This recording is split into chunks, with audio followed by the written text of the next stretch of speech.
going to go across to Lord Hereford's Knob.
Today is the last full day of our adventure. Tomorrow we go home. So Winston and I have decided to have a chill day, especially because yesterday was quite full on as well. So we woke up this morning, had breakfast, and then we went back to bed for some morning snuggles. It's now about 10:30. And I thought that we would walk back into town to that field where the river was, where we went a couple of days ago. Mainly because Winston loves nothing more than just playing in a field with his toy. And although we go on all these adventures and these long walks, he doesn't get to do that very often because we're always hiking up something or we're always going along trails. It's very rare that he is just in a field with his toy. And since that's one of his favourite things to do, I thought we would go and do it today for our last day of our adventure. It's also very relaxing for me because I don't really have to think about anything. I don't have to think about where we're going. Are we on track? Are we going up a hill? Are we going down a hill? Where's the traffic? Where's the steep drops? Where's the waterfall, etc. I can just chill out and wander around a field as well. So that's our plan for today. And Winston is all ready to go with his toy.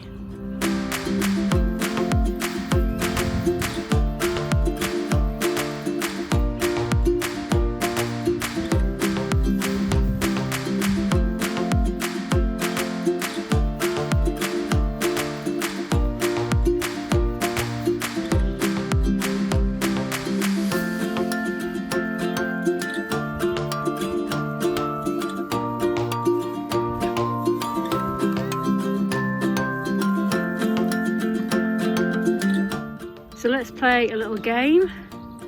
He's dropped the toy there, he is waiting there. He's expecting me to pick it up and then throw it for him. We're not going to, we're going to keep him there. I'm going to walk past it.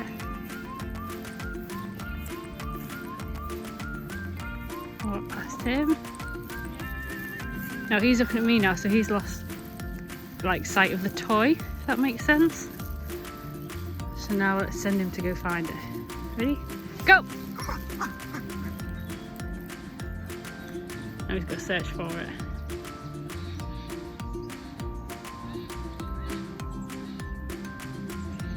Good boy, come on then. Good boy. So let's try another one. Toy's there. Winston is there.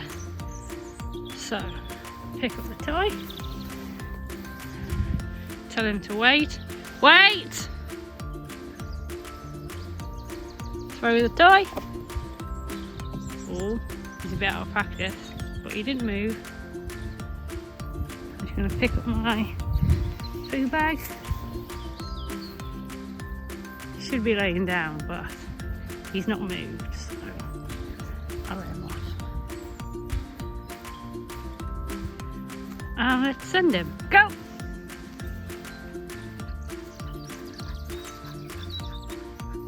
Oh, there we go. Good boy. Come on then. So how do I get him to lay down? You can't see it on the camera. But basically I've just put my hand up in the air. So when he looks, hands up, and there we go. Okay, so let's try a different one. Let's see if I can stop him mid-go. So, pick up the toy. Wait. Throw the toy. Stayed down this time, that's good. So I'm going to send him, but then I'm going to stop him. And he's not done this for a while, so we'll see how he gets on. So there's him. There's the toy. Ready, go! Stop! Good boy, go! Oh, he's a good boy! You is a good boy.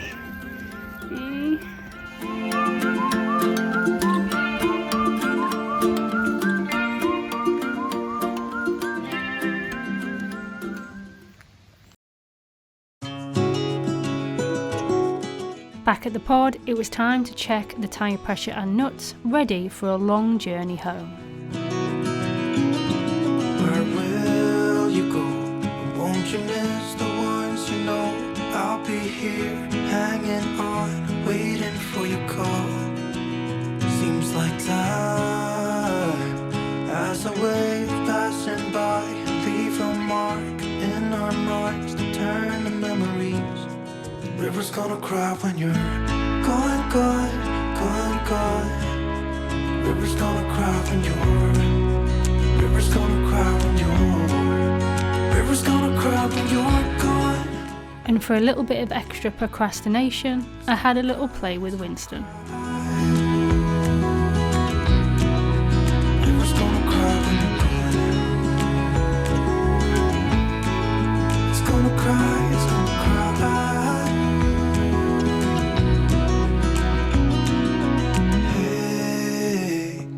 You want to leave this place where we grew up, this old town, just leave it all behind. The river's gonna cry when you're gone. The last sunset of our adventure.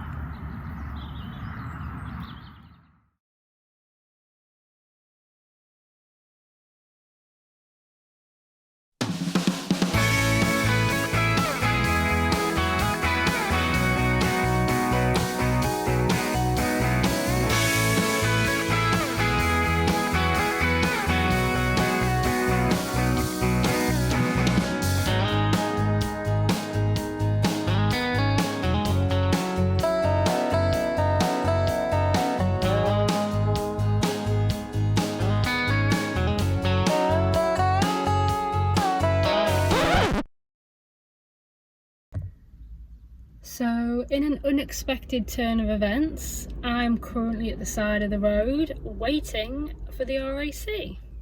So we left the campsite, I was heading towards the M5 to go up the M6, and we were currently on the A44, and my oil light started flashing red.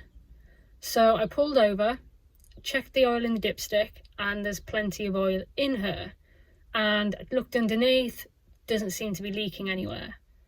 So I have breakdown cover with the RAC, give them a call, and the lady on the phone was actually a little bit like, well, have you just put oil in her? And I'm like, she's got oil, she's got plenty of oil, and she's just had an MOT, she's just had a full service. The oil level isn't the issue. Anyway, someone's coming out. I've got about a 2-hour wait, which it's about 12:30 now. Oh, someone's phoning.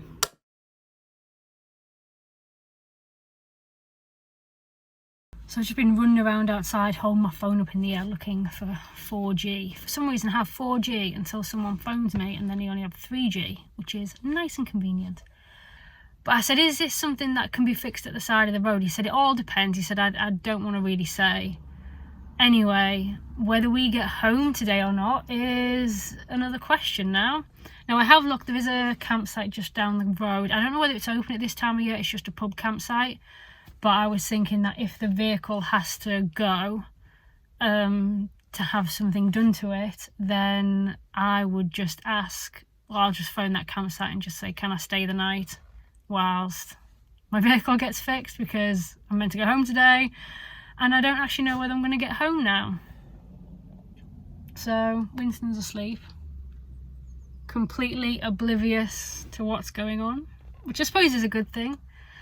But anyway, I'll keep you updated. Oh, it's all fun and games, this adventuring.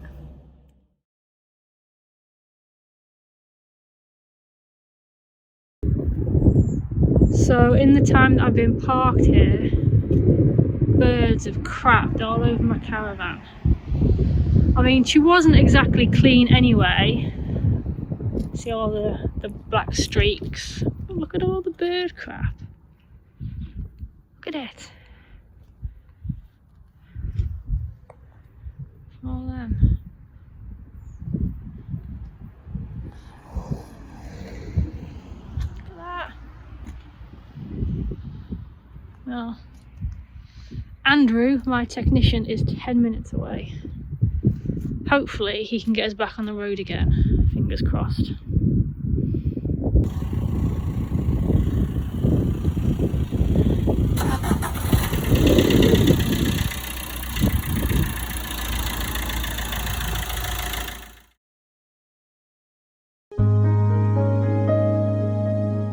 Now, I apologise for leaving you guys at the side of the road, but this is what happened. So the RAC guy turned up, and as soon as he got out of the van, he looked at me and said, I think I know what the problem is. He then went and plugged in his computer, and a few moments later he told me that the van is flashing its oil light because she wants a service. And I said she's been serviced. She was serviced 8 weeks ago. She gets a full service every year with her MOT. And he said, well, the technicians haven't reset her service light. And I said, but why is it flashing red on the oil light? Why didn't it just come up on the dashboard saying service due? If it said service due or a picture of a little spanner came up, I would have been like, okay, she needs a service. She's had a service. I would have ignored it and I would have carried on driving. But apparently that's how Citroens tell you they want a service. They flash their oil light red. Now for me, I think that's completely insane, because I think that an oil light flashing red is telling me that oil isn't getting around the engine, which obviously can cause a very serious problem if I continue driving, especially if I'm towing and I'm driving for a long time. So like I said, I was planning on going 3 hours up the M6. That's not the time when you don't want oil to be going around your engine. So basically I'd sat at the side of the road and waited for about 2 hours for somebody to come and reset my service light. This then meant that we set off even later, and I ended up hitting Birmingham at rush hour traffic. So although we did get home, we got home a lot later than expected. I was hoping to get home at about 3 o'clock in the afternoon, but I didn't end up getting back till about 7:30 late in the evening. But the good news is that we did indeed get home that day, and my van's fine. So I had no big bill, we didn't have to go to a garage, I didn't have to stay anywhere for the night. So yes, it was inconvenient, and yes, I am annoyed that I waited so long for someone to reset my service light. But the good news is nothing's wrong and we made it home. Now this was quite a long adventure. So here's a reminder of what Winston and I got up to on our 25-day tour of the Brecon Beacons.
Now I want to thank you so much for watching this video, and I especially want to thank you if you have watched all the videos in this series, because you have put up with a lot of camera shake, a lot of dodgy audio and a lot of wind. And that is because I've been filming, or I have filmed this whole series just on my phone. But because you've been watching the videos, you have been supporting my channel, and therefore I have managed to now invest even further into my YouTube channel, and I have got myself this new little camera and a new microphone. So hopefully you don't get the same camera shake and wind and noise that you got in the previous videos. So fingers crossed, the future adventure videos will be much better. Now I'm not aiming for a cinematic production. I do still like filming from point of view and you guys experiencing it as I experience it, but it's still hopefully going to be much more enjoyable for you to watch, because like I said, you're not going to have to put up with that camera shake, the wind and the dodgy audio. Hopefully.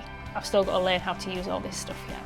But thank you once again for watching, and I hope you'll join Winston and I on our next adventure.